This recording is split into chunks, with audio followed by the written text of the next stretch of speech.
Salut les filles, j'espère que vous allez bien. Bienvenue sur ma chaîne. On se retrouve aujourd'hui pour une nouvelle vidéo, la quatrième et dernière partie de cette série de vidéos sur le poids. Et on va parler de comment est-ce que le poids vous impacte négativement dans votre quotidien. Comment est-ce que ça vous empêche d'évoluer, de vous épanouir davantage. Et pour cela, je vais vous donner différents points qui peuvent expliquer cela. On va commencer par le fait que le poids vous impacte négativement sur le plan professionnel. En entreprise, sachez qu'une personne qui présente bien physiquement a plus de chances d'être recrutée, voire même d'évoluer au sein de l'entreprise. Une personne qui présente bien, c'est d'abord une personne avec une bonne shape. Il y a même des études qui ont été faites. Alors oui, il y a aussi en même temps la loi contre la discrimination à l'embauche qui interdit les recruteurs de vous discriminer par rapport à votre physique comme le fait d'être ronde. Sauf que, mesdames, je vais vous poser une question. Dans le cas où vous vous présentez, par exemple, à un entretien d'embauche, comment allez-vous prouver que vous avez subi de la grossophobie dans le cas où votre candidature n'est pas retenue ? Comment est-ce que vous allez prouver cela? Parce que le recruteur va justement se baser sur d'autres critères pour ne pas vous embaucher. Il ne va bien évidemment pas vous dire qu'il ne retient pas votre candidature parce que vous êtes ronde. Il va plutôt vous dire que suite à un certain nombre de candidats, ils ont considéré qu'une autre personne avait les qualités requises pour obtenir le poste, à savoir plus de compétences, plus d'expérience. Ça reste très difficile à prouver. Et il faut aussi préciser que un salarié au sein d'une entreprise est l'ambassadeur de la marque pour laquelle il travaille. L'entreprise, surtout lorsqu'il s'agit de postes où les salariés sont visibles, on favorise ceux qui ont un beau physique parce qu'ils vont attirer davantage la clientèle. Ils n'ont pas forcément besoin d'être des mannequins, mais des personnes avec une bonne shape, un beau style, souriantes. Ils vont forcément obtenir le job. De plus, avec un bon physique, avec un bon poids, une bonne shape, vous pouvez obtenir plus de faveurs. Même quand il s'agit d'une évolution professionnelle, on va vous privilégier. Parce que le rapport au corps en Occident fait qu'une personne qui entretient son corps, sa présentation physique, est une personne qui est considérée comme étant au contrôle. Alors elle sera davantage impliquée dans les tâches, en tout cas c'est ce que l'on considère. Elle sera davantage impliquée dans les tâches qui lui seront confiées. Attention, ça ne veut pas dire que toutes les personnes minces sont plus impliquées, sont plus compétentes. Il y a même des femmes rondes qui sont plus compétentes, plus impliquées. Il y a des femmes qui sont d'excellentes managers ou qui peuvent l'être aussi. Mais je peux vous garantir qu'une femme ronde compétente face à une femme mince, moins compétente, perdra. C'est triste, c'est horrible, mais c'est comme ça. Et peu importe le fait d'être noir ou pas, ça s'impose à tout le monde. Une femme noire mince, avec une bonne shape, face à une femme occidentale en situation d'obésité, gagne. Donc les filles, comprenez que le fait d'être ronde peut vous impacter négativement dans le monde du travail, même pour un accès à l'emploi. Dans un second temps, on a les relations amicales. Ah oui les filles, sachez que certains d'entre vous, au sein de vos groupes d'amis, sont sans doute les plus rondes. Les filles, sachez que vous facilitez la tâche à tout le monde. La compétition féminine existe aussi au sein d'un groupe d'amis, croyez-moi. Certaines de vos amies vous apprécient sans doute parce que vous êtes ronde.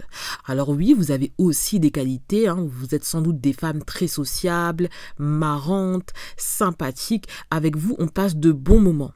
Mais croyez-moi que parfois le fait d'être ronde est apprécié par les jeunes femmes avec lesquelles vous traînez. Elles ont conscience que votre physique est considéré comme étant peu attrayant, que vous manquez aussi parfois de confiance en vous. Et donc pour elles, vous ne représentez aucune menace, aucune compétition. À côté de vous, elles ont la possibilité de briller, d'être vues, d'être plus admirées aussi. Certaines d'entre elles, même quand elles sont invitées à des événements, ne vous ramènent pas, car elles ne veulent pas en fait entacher leur image. Ou parfois, elles vous trimballent avec elles, mais c'est pour être plus observée, plus admirée.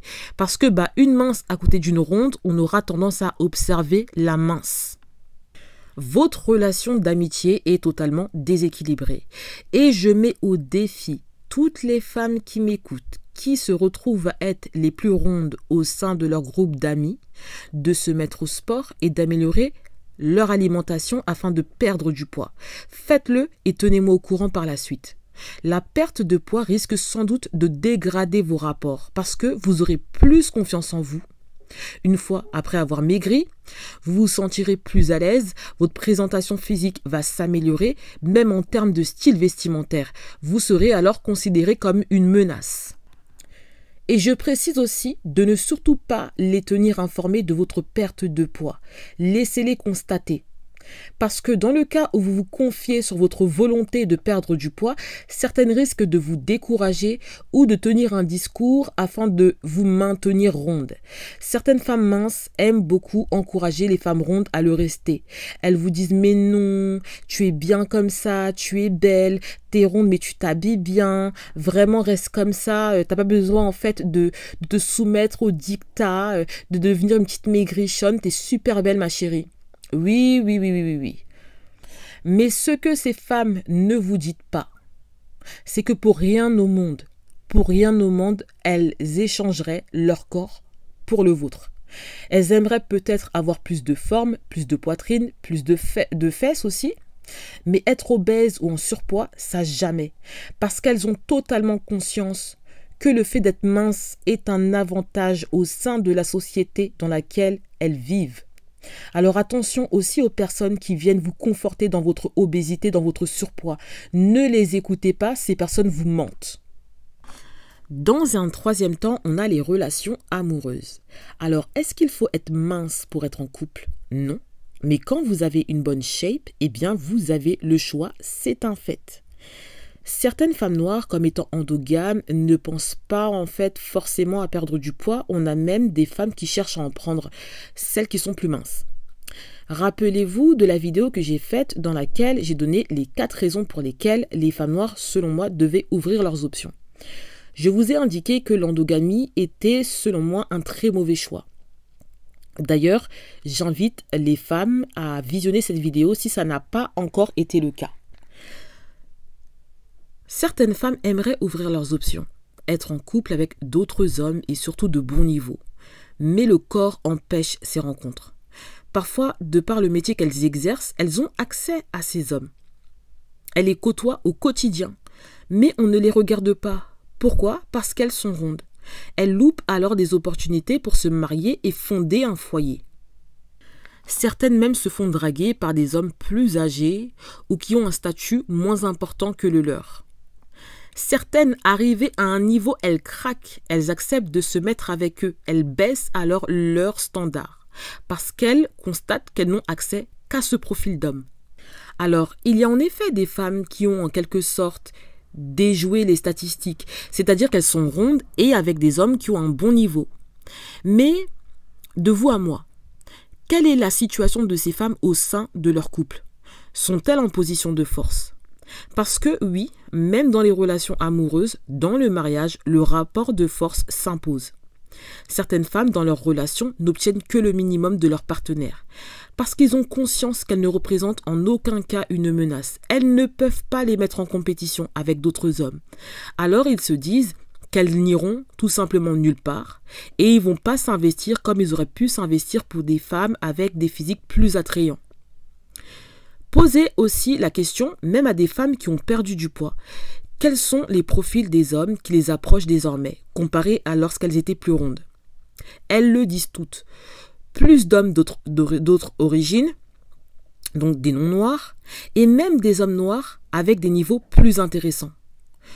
Posez aussi la question à des femmes mariées ou en couple qui sont devenues minces. Comment est-ce que les hommes se comportent désormais? Pour certaines femmes en couple, sachez qu'on les a demandées en mariage. Mais oui, l'homme il traînait parce que au départ il se disait bon, elle est ronde et elle ira tout simplement nulle part. Et comme il voit désormais que sa conjointe est mince, qu'elle a plus confiance en elle, qu'elle se met davantage en avant, elle s'habille mieux, elle se maquille plus, eh bien il comprend qu'il a la possibilité d'être mis en compétition. Certains hommes sont même devenus très jaloux par peur d'être mis en compétition justement. Les insécurités se sont manifestées. Parlons aussi de certaines femmes qui ont considéré, grâce aux efforts qu'elles ont mis en œuvre pour perdre du poids, qu'elles méritaient mieux et sont parties pour se mettre avec de meilleurs hommes. Les filles, le poids peut vous impacter négativement dans les relations amoureuses. C'est pas une blague. Si vous estimez que vous méritez mieux, eh bien foncez. Dans un quatrième temps, on a que le poids impacte aussi négativement au sein de la société dans laquelle vous vivez, si vous êtes en Occident, bien sûr. Les sociétés occidentales sont grossophobes, c'est une réalité. Est-ce que c'est bien? Évidemment que non. D'ailleurs, j'encourage les femmes qui m'écoutent à ne jamais être grossophobes. Ne pratiquez pas la grossophobie. Mais comme je vous l'ai présenté dans la première partie, le monde occidental s'est construit et se maintient dans l'idée que la minceur est la norme. Vous ne pouvez pas aller à l'encontre de ça. Dans votre quotidien, votre rapport aux autres, au-delà d'être des femmes noires, dépend aussi de votre shape, de votre image, du non-verbal. Quand vous êtes des femmes rondes, vous êtes susceptibles de subir des agressions. Vous êtes des femmes noires, vous ne pouvez pas subir de la grossophobie, sachant que vous êtes déjà susceptibles de subir des agressions à cause de votre couleur de peau. Et par tout le monde, même par des personnes de votre propre communauté. En société occidentale, une personne qui présente bien est une personne que l'on aura tendance à plus respecter, à plus apprécier. Le poids en Occident a aussi un lien avec la pauvreté. Les personnes noires sont méprisées fortement en Occident car il y a l'image de la pauvreté qui nous est associée. Perdez du poids afin de devenir la meilleure version de vous-même. Sans ce gras en trop, je considère que on ne sait pas vraiment ce que l'on vaut. Cessez de repousser ce travail, ce challenge qui a aussi la possibilité, après l'avoir réussi, d'imposer d'autres challenges qui vont vous permettre d'évoluer dans la vie et de vous épanouir plus. Je tiens aussi à préciser d'abord que toutes les femmes qui m'écoutent ne sont pas obligées d'être d'accord avec moi. Si certaines femmes sont rondes et sont bien dans leur peau, n'ont pas envie de changer, eh bien c'est super pour vous les filles, restez comme vous êtes. Vous avez confiance en vous, quand vous vous regardez dans le miroir, vous vous kiffez, c'est le plus important. On arrive alors à la fin de cette vidéo et aussi à la fin de cette série. Comme d'habitude les filles, vous likez, vous partagez. Celles qui sont nouvelles, welcome, abonnez-vous et activez la cloche pour les notifications. On se retrouve prochainement pour une nouvelle vidéo. Bye!